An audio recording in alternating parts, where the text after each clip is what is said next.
Hi friends, இன்றைக்கி என்ன பார்க்க போகிறோன்னா, நான் ரெசின் ஆர்ட்டில் என்ன திங்ஸ்லாம் யூஸ் பண்ணுறேன் அப்படின்னு உங்களுக்கு காமிக்க போகிறேன். ப்ளஸ் நான் வந்து க்ளீன் பண்ணி ஒரு 20 டேஸ் ஆகிடுச்சு. ஸோ அப்படியே க்ளீன் அப்போ பண்ணிடலாம் அப்படின்னு சொல்லிட்டு யோசிச்சிருக்கேன். ஸோ வாங்க பார்க்கலாம். ஆக்சுவலாக இது ஒரு ஸ்வீட் பாக்ஸ் தான். இதிலே வந்து செப்ரேட் பண்ணுறதுக்கு ஈஸியாக இருக்குது அப்படின்னு சொல்லிட்டு இதில் அரேஞ்ச் பண்ணி வச்சுட்டு இருக்கேன். என்கிட்ட இந்த பேசிக் கலர்ஸ் எல்லாமே இருக்கும். ஸோ அதை வந்து அரேஞ்ச் பண்ணிகிட்டு இருக்கேன். அப்படியே உங்களுக்கும் காமிச்சிட்டு இருக்கேன். இது வந்து ரெசின் பாலிஷு. நான் ரேராக தான் யூஸ் பண்ணுவேன். ஆனால் சம்டைம்ஸ் யூஸ் பண்ணுவேன்றதுனால வாங்கி வச்சுருக்கேன். மேலே லாஸ்ட்டாக ஃபினிஷிங் டைமில் அதை போட்டு பாலிஷ் பண்ணி ஒரு க்ளோ கிடைக்கும் அப்படின்னு சொல்லிட்டு யூஸ் பண்ணுறது தான் அது.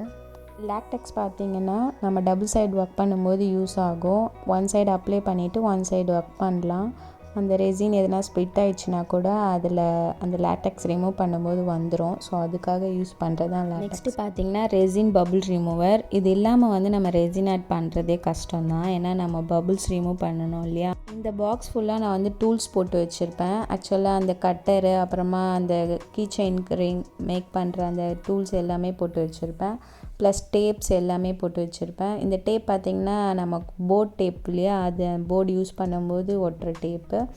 அப்புறம் க்ளூ தேவைப்படும். ஸோ க்ளூ வாங்கி வச்சுருக்கேன். ப்ளஸ் வந்து நார்மல் டேப்பும் நம்மளுக்கு யூஸ் ஆகும். ஸோ அது தென் நேனோ டேப், நம்ம யூவி ப்ராடக்ட் யூஸ் பண்ணும்போது நேனோ டேப் தேவைப்படும்.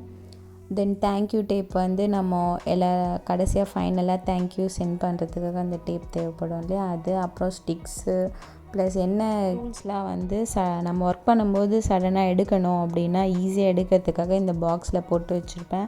இது எத்தனை வாட்டி நான் ஏற கட்டினாலும் திருப்பி ஒர்க் பண்ணும்போது ஆட்டோமேட்டிக்காக அது கலைஞ்சிரும். ஸோ அதனால் அது பெருசாக நம்ம க்ளீன் பண்ண வேண்டியதில்லை. இது வந்து பார்த்திங்கன்னா நான் ஃபஸ்ட்டு ஒரு பிள்ளையார் தான் செஞ்சேன் ஃபோட்டோ வச்சு.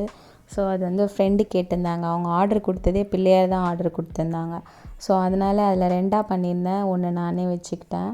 ஸோ அது ஒரு சென்டிமெண்ட்டாக அப்படியே வச்சிட்ருக்கேன். இந்த டூல் வந்து ஆல்ரெடி சொல்லியிருக்கேன். நம்ம வந்து அந்த எட்ஜஸ்லாம் வந்து ஷார்ப்னஸ்லாம் கிளியர் பண்ணுறதுக்காக கம்பல்சரி நம்மளுக்கு தேவைப்படும். இது பார்த்திங்கன்னா ஒரு குட்டி பாக்ஸில் நம்ம ரெசின் ஆர்ட் யூஸ் பண்ணும்போது அந்த டைம் நம்மளுக்கு என்னெல்லாம் தேவைப்படும், சடனாக ஒரு பட்ஸ் தேவைப்படும், ஒரு டீத் பிக் தேவைப்படும், அப்புறம் இந்த நைஃப் தேவைப்படும். அதெல்லாம் வந்து ஒரு பாக்ஸில் போட்டு வச்சுக்கிறேன். ஏன்னா அந்த டைம் அது தேட முடியாது இல்லையா, ஈஸியாக எடுக்கணுன்றதுக்காக இதெல்லாம் தனியாக ஒரு பாக்ஸில் போட்டு வச்சுருக்கேன். முக்கியமாக இந்த நைஃபை சொல்லி ஆகணும். ஏன்னா நம்ம ஃபோட்டோஸ்லாம் கட் பண்ணும்போது இந்த ஸ்லைடிங்காக கட் பண்ணுறதுக்கு ரொம்ப யூஸ்ஃபுல்லாக இருக்கும். நெக்ஸ்ட்டு பார்த்திங்கன்னா ஃபயர் கன்னும் ப்ளோயரும் வந்து ரெசின் ஆர்ட்டுக்கு ரொம்ப இம்பார்ட்டண்ட்டு. ஏன்னா நம்ம வந்து ஃபயர் கன் வச்சு பபுள்ஸ் ரிமூவ் பண்ணுவோம். அதே மாதிரி பெரிய பெரிய கிளாக்லாம் பண்ணும்போது ப்ளோயரும் கன்ஃபார்மாக நம்மளுக்கு யூஸ் ஆகும். நெக்ஸ்ட்டு பார்த்திங்கன்னா யூவி லேம்பும் யூவி ரெசினும் நம்ம சின்ன சின்ன ஒர்க்ஸ் பண்ணும்போது தேவைப்படும். ஸோ நம்ம கீ செயினாக இருக்கட்டும், இல்லை ஜுவல்ஸ் மேக்கிங்காக இருக்கட்டும், எல்லாத்துக்குமே தேவைப்படும். நெக்ஸ்ட்டு வந்து எலக்ட்ரிக் ட்ரில் மிஷின் யூஸ் ஆகும். ஹோல்ஸ் மேக் பண்ணுறதுக்கும் இல்லை எதனா பாலிஷ் பண்ணுறதுக்கும் அதுக்கெலாம் யூஸ் பண்ணிக்கலாம். இந்த ஸ்டிக்கு வந்து கில்டர்ஸ்லாம் அட்டாச் பண்ணுறதுக்காக யூஸ் பண்ணுவேன். நல்லாயிருக்கும், அதான் காமிக்கிறேன். இந்த பாக்ஸில் பார்த்திங்கன்னா சில்வர் ரிங்ஸு, கோல்டன் ரிங்ஸு, அந்த கொக்கி அதெல்லாம் தனித்தனியாக போட்டு வச்சுருப்பேன். அதுக்கப்புறமா அந்த ட்ரில்லிங் மிஷினோட பிட்ஸ் எல்லாமே போட்டு வச்சுருப்பேன். பிகாஸ் வந்து எடுக்கும்போது ஈஸியாக இருக்கணும் அப்படின்ற ரீசனுக்காக. நெக்ஸ்ட்டு இந்த க்ளூ வந்து யூஸ் ஆகும். எதுக்குன்னா, சப்போஸ் வந்து நாங்கள் ஹேங் பண்ணுற மாதிரி வேணும் அப்படின்னு கேட்டாங்கன்னா பின்னாடி நம்ம அட்டாச் பண்ணி கொடுத்துடலாம். ஸோ அதுக்கு இந்த க்ளூ யூஸ் ஆகும். நெக்ஸ்ட்டு பார்த்திங்கன்னா சில்வர் ரிங்ஸு, கோல்டு ரிங்ஸுன்னு தனித்தனியாக பாக்ஸில் போட்டு வச்சுருப்பேன். ஏன்னா எடுக்கிறதுக்கு ஈஸியாக இருக்கணுன்ற ஒரே ரீசனுக்காக தான். காம்பஸ் கூட யூஸ் ஆகும். சர்க்கிள் போடுறதுக்கு, கிளாக்குக்காக இருக்கட்டும், இல்லை சின்ன எதனா ஒரு ஃபோட்டோக்காக இருக்கட்டும், எல்லாத்துக்குமே யூஸ் பண்ணுறதுக்கு.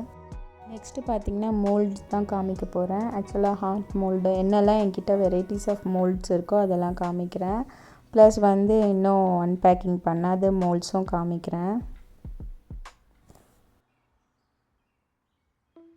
இன்னமும் மோல்டு இருக்குது. பட் ஆனால் அதில் ஒர்க் பண்ணிகிட்ருக்கனால அதை காமிக்க முடியல.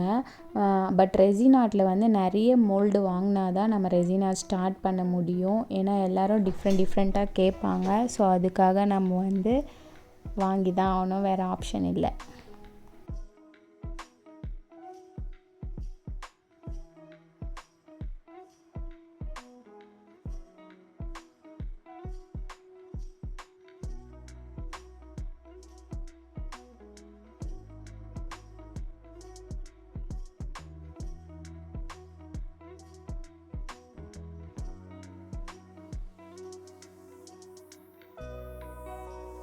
நான் இப்போது இம்பார்ட்டண்ட்டாக பண்ணிகிட்ருக்கிறது லெட்டஸ் மோல்டு. ஸோ அதுதான் காமிக்கிறேன்.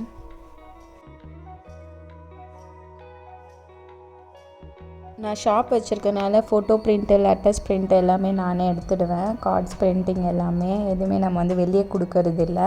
சப்போஸ் உங்களுக்கு தேவைப்பட்டாலும் சொல்லுங்கள். இது வந்து பார்த்திங்கன்னா கார்ட்ஸ் வந்து நானே ரெடி பண்ணது தான். என்னோடய கீ செயின்ஸ்க்காக நான் ரெடி பண்ணேன். சப்போஸ் உங்களுக்கு தேவைப்படுதுனாலும் சொல்லுங்கள், கம்மி ரேட்டில் பண்ணி தரலாம். உங்களுக்கு என்ன டிசைன்ஸ் வேணுமோ அதுவே பண்ணி தரலாம். ஓகே ஃப்ரெண்ட்ஸ், இதோட கண்டினியூட்டியை நம்ம நெக்ஸ்ட் வீடியோவில் பார்ப்போம். பார்ட் 2வாக போடுறேன். ஏன்னா ரெசின் ஆர்ட்டுக்கு அவ்வளோ திங்ஸ் தேவைப்படுது, ஒரே வீடியோவில் கம்ப்ளீட் பண்ண முடியாது. ஸோ அதனால் செகண்ட் வீடியோவில் பாருங்கள். அதுக்கும் சப்போர்ட் பண்ணுங்கள். தேங்க்யூ ஃப்ரெண்ட்ஸ், பாய்.